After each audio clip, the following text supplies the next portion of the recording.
Sitlungen, digamos, la vivienda en tira era, digamos, el tipo de vivienda que caracterizaba a la construcción de la Sitlungen. Entonces, acá desaparece, como ya había desaparecido en la Sitlungen, la idea de la manzana como bloque cerrado. Si bien, si nosotros nos recordamos, cuando analizamos el caso, por ejemplo, de Dagerrat, ahí vemos que se construye de manera diferente, pero que todavía se sigue manteniendo la idea de la manzana como bloque cerrado. E incluso en el plan para Ámsterdam de los años 20, también ahí, si bien con otro tipo de viviendas, pero se sigue manteniendo esta idea de la manzana como bloque cerrado. En este plan, digamos, desaparece esta idea de la manzana como bloque cerrado, porque también el movimiento moderno está planteando la construcción de la ciudad de una manera totalmente diferente, y esta idea de construir con mayores valores de densidad para disponer de mayor superficie libre, también, digamos, termina con ese modelo de la ciudad del siglo XIX, el modelo de ciudad decimonónica. Bien, entonces acá vemos distintas imágenes, o sea que vemos distintas fachadas, pero el tipo de vivienda siempre sigue siendo el mismo, la tira de vivienda, que en este caso está inspirada en las experiencias de las ciudades alemanas cuando se construyen las Siedlungen. Van Esteren después tiene a su cargo el desarrollo de uno de los barrios, digamos, que van a ocupar el sur de Ámsterdam. Como les decía, el plan es del 34, pero mucho se construye después de la Segunda Guerra. Ahí el Buitenverdel es uno de los barrios de la zona sur de Ámsterdam, que queda en manos de Van Esteren y data de 1958. Que ahí se ponen en práctica también estas ideas del movimiento moderno. O sea, se define una unidad mínima para el crecimiento de la ciudad. Esa unidad mínima, en este caso del plan, se la conoce con el nombre de sector. En otras ciudades se va a conocer con el nombre de supermanzana. Fundamentalmente la supermanzana va a ser esa unidad mínima que va a caracterizar a la construcción de las ciudades de acuerdo con los principios del movimiento moderno. O también en otros lugares, en particular en los Estados Unidos, se la llamó unidad vecinal, si bien no tiene nada que ver con las ideas del movimiento moderno, pero la unidad vecinal era entendida como el módulo básico para la construcción de las ciudades. O sea, las ciudades no se construían lote a lote, sino que se construían de acuerdo con estas unidades básicas de construcción. Entonces acá vemos distintas imágenes del barrio en distintos momentos de su construcción, donde por un lado aparece este modelo de ciudad, perdón, de vivienda, que es la vivienda en tira, y por otro lado aparece el modelo de urbanización, que es el sector o la supermanzana, como la unidad mínima que se va a ir agregando a la ciudad. O sea, a la ciudad no se van a ir agregando lote a lote y vivienda a vivienda, sino que a la ciudad se le va a ir sumando o agregando estas supermanzanas que se construían interiormente con este nuevo tipo de vivienda que era la vivienda en tira. Vamos a ver proyectos para la construcción de nuevas ciudades. Una de las más conocidas es Chandigarh, que hace Le Corbusier. Quizás en Chandigarh tengamos la mayor densidad de edificios construidos por Le Corbusier, fundamentalmente todos los edificios para la sede, que eran sedes del gobierno de Chandigarh. Chandigarh se propone como nueva capital de un estado de la India, el estado del Punjab, que queda al norte de la India, y ahí se ponen en práctica estas ideas que tenía Le Corbusier y que también se difunden desde el movimiento moderno. Digamos, esta idea que se puede resumir en un esquema estructural, del cual nosotros hablamos a veces que tenemos que definir el esquema, cuál es el esquema estructural de estos barrios que nosotros estamos analizando, y que ese esquema estructural o idea básica a partir de la cual se va a definir la organización de una ciudad, por un lado está dada por la red vial, y esa red vial tiene una organización jerárquica, como ahora vamos a ver, y por otro lado, esa red vial, digamos, y las vías que forman parte de la red jerárquica van a definir estos sectores, estas unidades vecinales o, como se las conoce desde el movimiento moderno, como las supermanzanas. No sé qué por nosotros tenemos, por un lado, la jerarquía de la red vial, digamos que siempre Le Corbusier había abogado por una separación estricta entre lo que es la circulación vehicular y lo que es la circulación peatonal. Y esta jerarquía en la red vial iba a estar dada por la función que tiene cada una de estas vías dentro de la ciudad. O sea, avenidas estructurales, bulevares, avenidas divisorias de sectores, calles comerciales, calles barriales, vías de acceso, senderos peatonales y bicisendas. Y a su vez, entonces, esta jerarquía en la red vial iba a definir distintos sectores en el interior de la ciudad. Estos sectores se iban a caracterizar, por un lado, por la especialización funcional, o sea, recordemos lo que se planteaba desde la Carta de Atenas, que era la zonificación según funciones. Entonces, estos sectores que se encuentran en el interior de la ciudad se van a definir por la especialización funcional y la mayoría de ellos va a corresponder a la construcción de las viviendas. Así, en el interior de la ciudad vamos a tener un sector que se denomina o se llama la sede de gobierno, que es donde se van a ubicar todos los edificios de los órganos de gobierno. Vamos a tener otro sector donde se va a concentrar toda la actividad comercial. Todos estos planos ustedes los pueden sacar de internet. Si bien nosotros no vamos a analizar Chandigarh, pero les puede servir para estudiar la materia, o si en historia ven alguno de estos temas. Hay una página de internet donde tenemos una reproducción de manzana, supermanzana por supermanzana, cómo está organizada interiormente. Y después tenemos las supermanzanas que están destinadas a la construcción de la vivienda. En estas supermanzanas también se contaba con el equipamiento básico necesario para garantizar la vida diaria o cotidiana de la población. O sea, un equipamiento comercial básico, elemental, los equipamientos básicos de salud, los equipamientos básicos también de educación.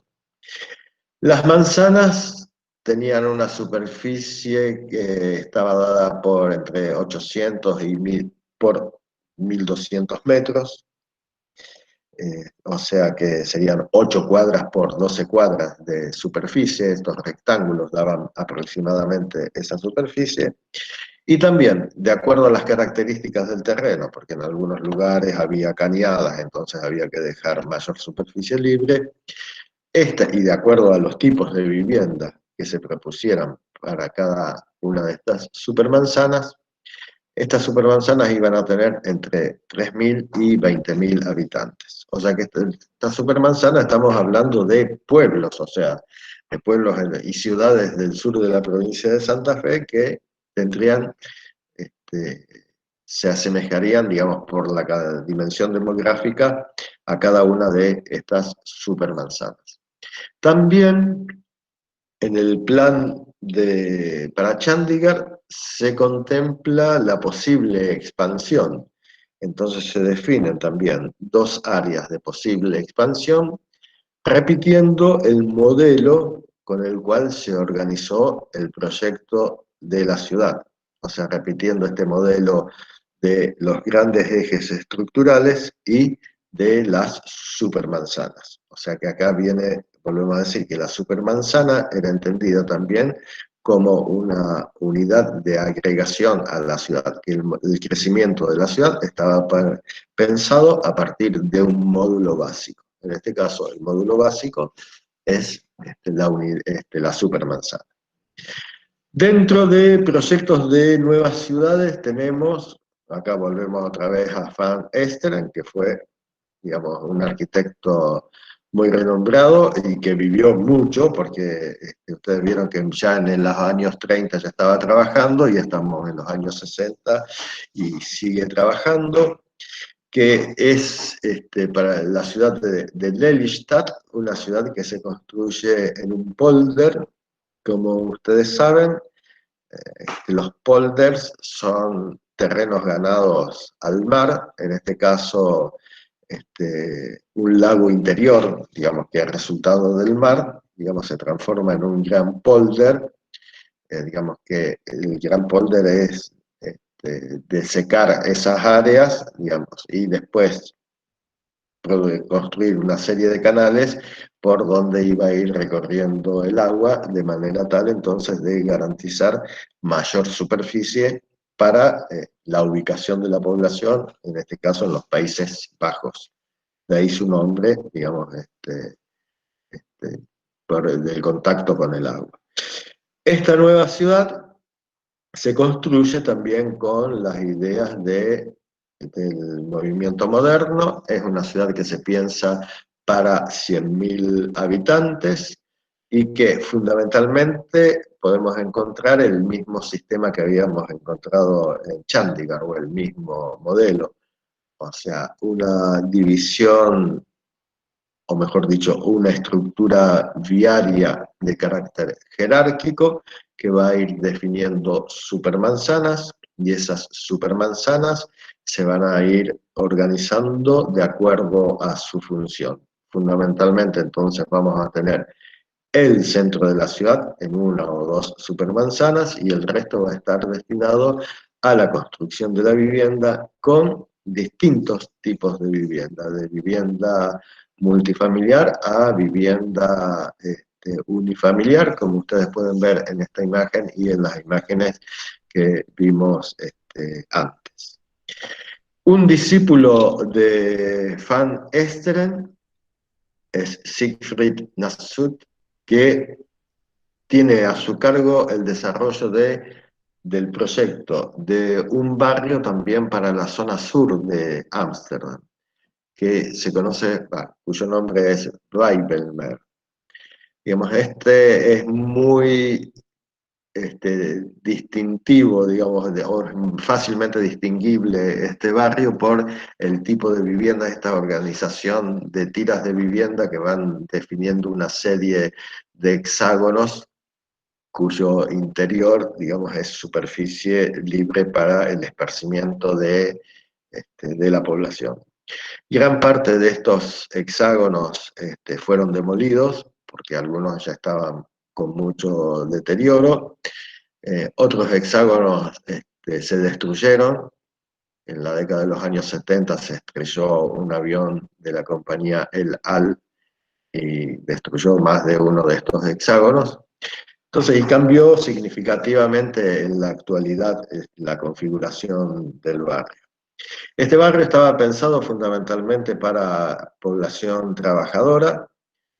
En el barrio, digamos, no es solamente un nuevo o una nueva forma de urbanizar, sino construir nuevos tipos de vivienda, donde en esas nuevas viviendas estuvieran las condiciones de lo que se entendía en ese momento como el confort.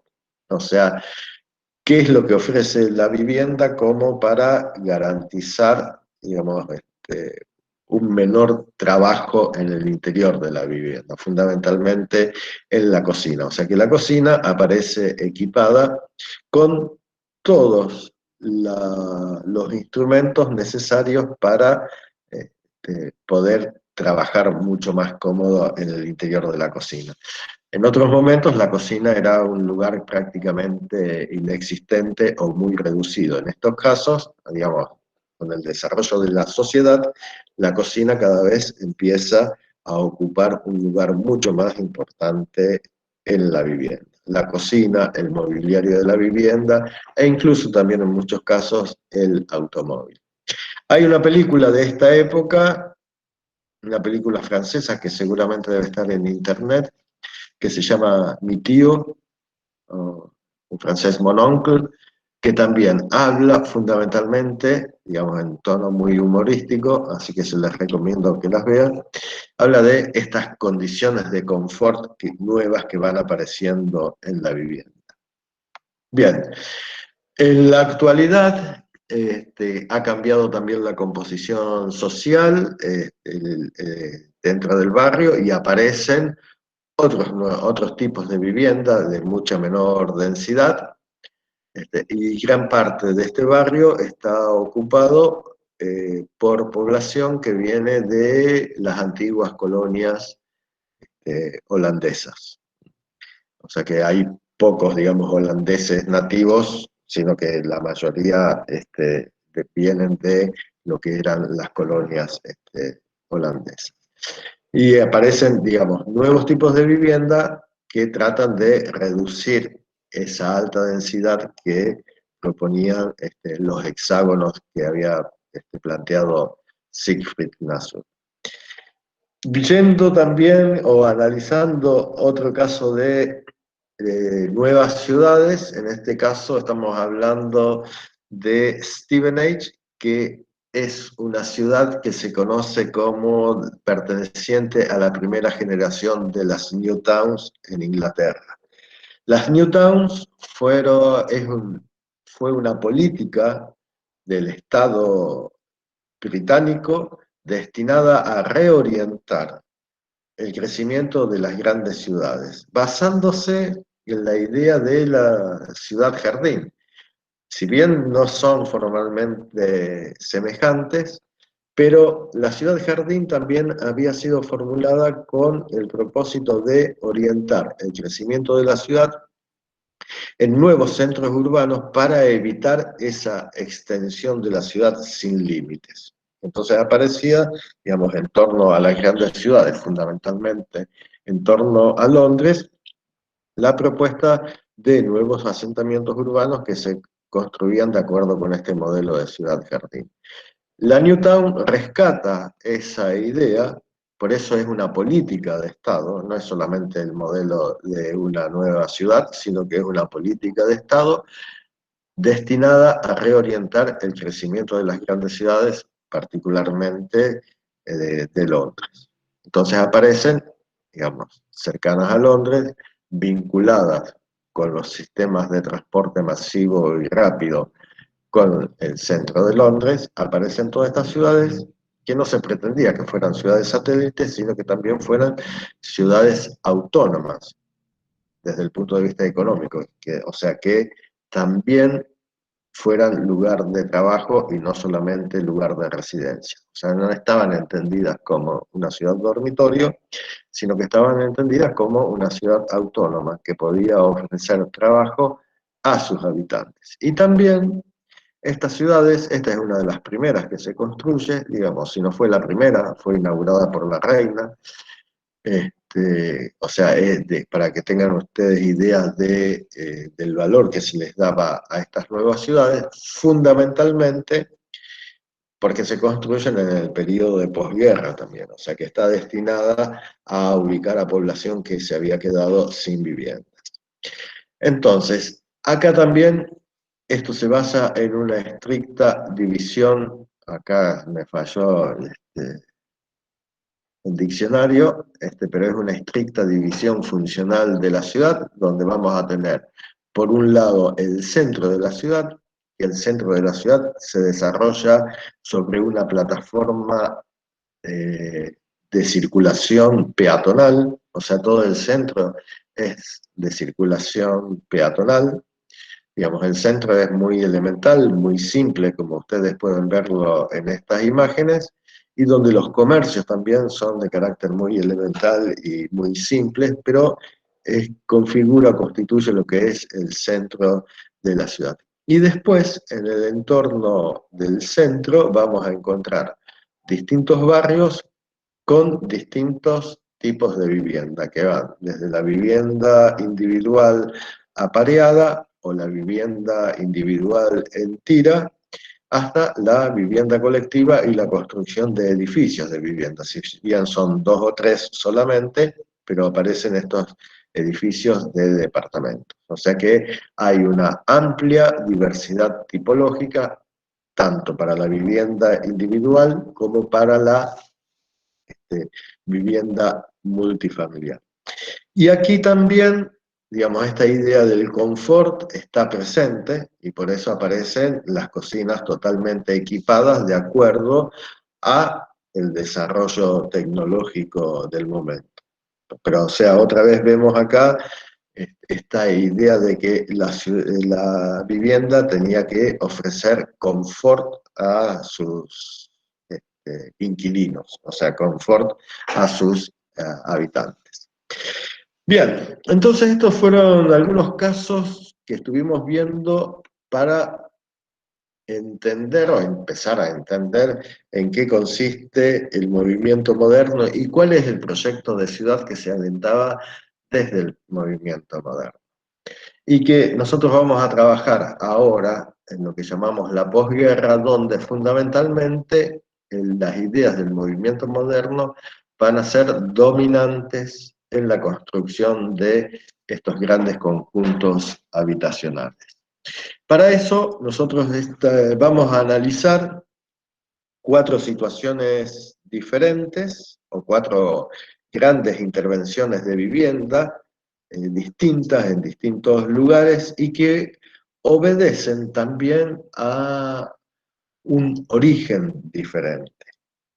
Por un lado, nosotros vamos a analizar el Stuyvesant Town en Nueva York, que es del 47, que es un área de renovación urbana. Este, en un momento ellos lo llaman urban clearance, que sería algo así como limpieza urbana, o sea, sacar lo que está malo y construir algo nuevo. También se conoce con el nombre de upgrading, o sea, levantar, sacar lo que existe y construir algo nuevo. En particular, en este caso, Stuyvesant es una intervención de renovación urbana, o sea, se demuele todos los edificios porque estaban en malas condiciones constructivas, porque en ellos se hacinaba la población y porque las condiciones de salubridad y las condiciones sanitarias de esos edificios de vivienda no eran apropiadas para garantizar la vida de la población, con lo cual entonces el gobierno municipal decide su demolición y la construcción de este nuevo barrio. El caso número 2 construye a un caso argentino en la ciudad de Buenos Aires, el barrio Cornelio Saavedra del 49, en su origen este barrio se llamó Domingo Perón, o Presidente Perón, no me acuerdo, que está sobre la avenida General Paz, del otro lado de la General Paz, o sea, aparece, ¿no? Está este gran emprendimiento de carácter recreativo, Tecnópolis, que se construyó durante la época del kirchnerismo. Este barrio, el Cornelio Saavedra, no obedece a estas ideas del movimiento moderno, sino que obedece a las ideas de Ciudad Jardín. Y acá vemos, en el caso del peronismo, cómo, digamos, se recurrió a modelos antagónicos en relación a la construcción de la vivienda. O sea, por un lado podemos tener este modelo de Ciudad Jardín, como es el Carlos Pellegrini, y por otro lado podemos tener el barrio Simón Bolívar, que se construye 3 o 4 años después, que obedece a las ideas del movimiento moderno. Por otro lado tenemos Ciudad Evita, donde fundamentalmente aparece la idea de la ciudad jardín, pero también con algunas construcciones típicas de vivienda en tira que son propias de la Siedlungen. O sea que, digamos, en este sentido podemos decir que hay bastante eclecticismo o no, que no se han jugado, digamos, por un único modelo. O sea, por un lado se alentó también la construcción de la vivienda individual con bajos valores de densidad, o densidad media en algunos casos, y por otro lado se alentó la construcción de conjuntos habitacionales cuyos proyectos obedecían a estas ideas del movimiento moderno, como puede ser el Simón Bolívar. El caso número 3 es el Golden Line en Londres, que también es un proyecto de reconstrucción. Toda esta zona había sido bombardeada durante la guerra y destruida. Este es un proyecto que se ejecuta en el 51 y que está frente a uno de los proyectos más emblemáticos de esta época, digamos, emblemáticos por sus dimensiones, por el tipo de arquitectura, que es el Barbican Center, que es el que está abajo del trazado del Golden Line, que es un conjunto habitacional de grandes dimensiones, que también digamos, es un emprendimiento de reconstrucción de un sector de la ciudad. Y por último, el que habíamos visto antes, que es el Weimelmer, que lo habíamos visto recién, que es el resultado de un barrio que se proyecta para la expansión sur de la ciudad de Ámsterdam.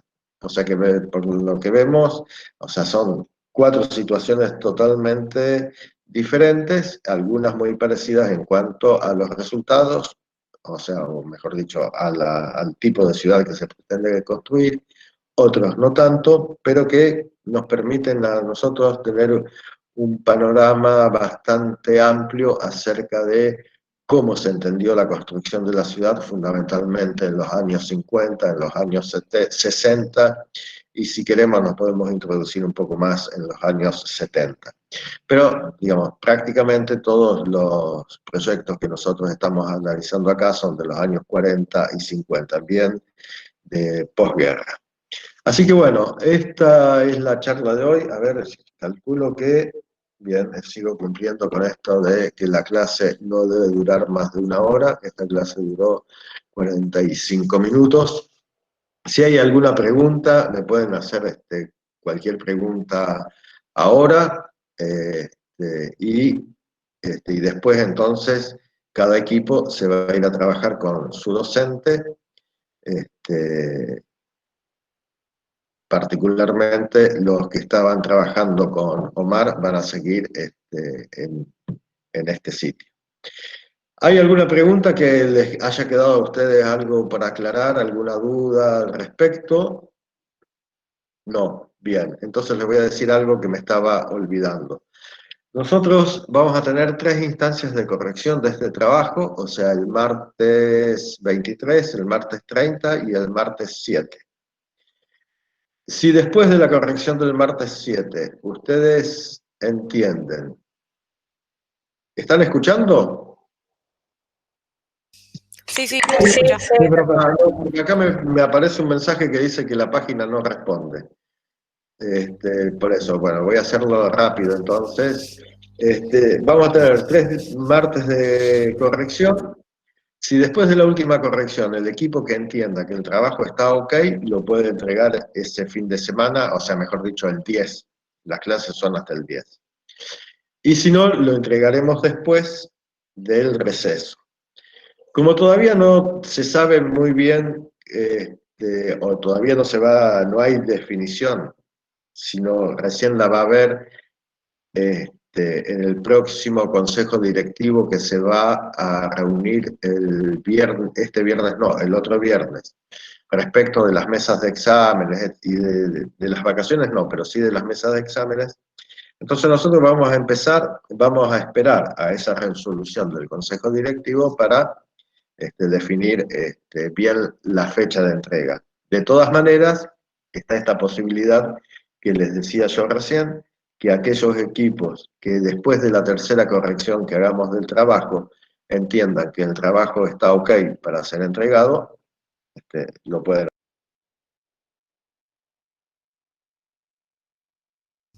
Bueno, creo que se le terminó de tildar a Oscar. Vamos cada uno con su docente. No sé si se me escucha bien ahí. Sí, se escucha. Ok, vamos cada uno con su docente y cualquier cosa hablamos del tema de la entrega en cada grupo en particular. Listo. ¿Listo? Sí, los que están con Oscar se quedan acá. Ahora yo le vuelvo a decir a Oscar que trate de entrar. Espérenme que yo no me voy todavía. Dale, gracias.